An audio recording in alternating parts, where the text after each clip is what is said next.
गरुड़ पुराण से जानिए कैसे निकलते हैं शरीर से प्राण और क्या होता है मृत्यु के बाद। तो चलिए शुरू करते हैं। गरुड़ पुराण में ऐसा वर्णन मिलता है कि यमराज के दूत आत्मा को यमलोक तक ले जाते हुए डराते हैं और उसे नरक में मिलने वाले दुखों के बारे में बताते हैं।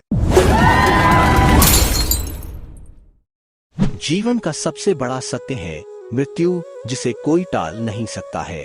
जो मृत्युलोक में आया है उसे एक दिन अपने शरीर को छोड़कर जाना ही है। शरीर में मौजूद ऊर्जा, जिसे आत्मा कहते हैं, वह समाप्त नहीं होती, बस रूपांतरित होती रहती है।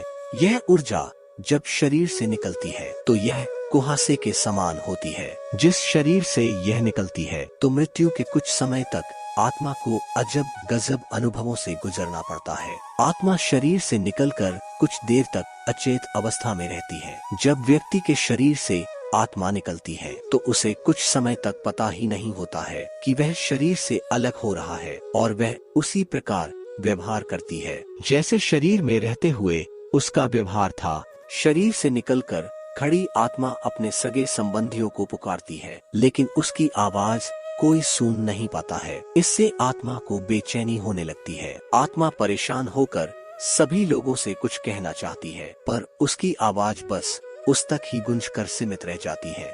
वर्षों तक शरीर में रहने से जो सांसारिक माया का आवरण आत्मा पर पड़ा होता है, आत्मा दुखी होकर कभी अपने मृत शरीर देखती है तो कभी अपने संबंधियों को देखकर उनसे बात करना चाहती है, लेकिन उसका प्रयास विफल होता है। आत्मा कोशिश करती है कि वह फिर से शरीर में प्रवेश कर जाए, लेकिन यम के दूत शरीर में प्रवेश नहीं करने देते। धीरे धीरे व्यक्ति की आत्मा स्वीकार करने लगती है कि अब जाने का वक्त हो गया है। मोह का बंधन कमजोर होने लगता है और वह मृत्यु लोक विदा होने के लिए तैयार होती है।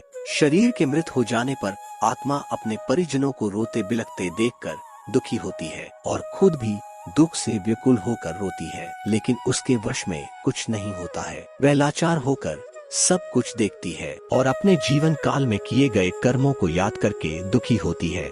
यम के दूत आत्मा से कहते हैं कि चलो अब यहाँ से चलने का समय आ गया है, और कर्मों के अनुसार उसे लेकर यम मार्ग की ओर चल पड़ते हैं। कुछ ही समय में आत्मा मृत्युलोक की सीमा को पार कर एक ऐसे मार्ग में पहुंच जाती है जहां ना सूर्य की रोशनी होती है, ना चांद की चांदनी। उस लोक में हर जगह अंधेरा ही अंधेरा होता है।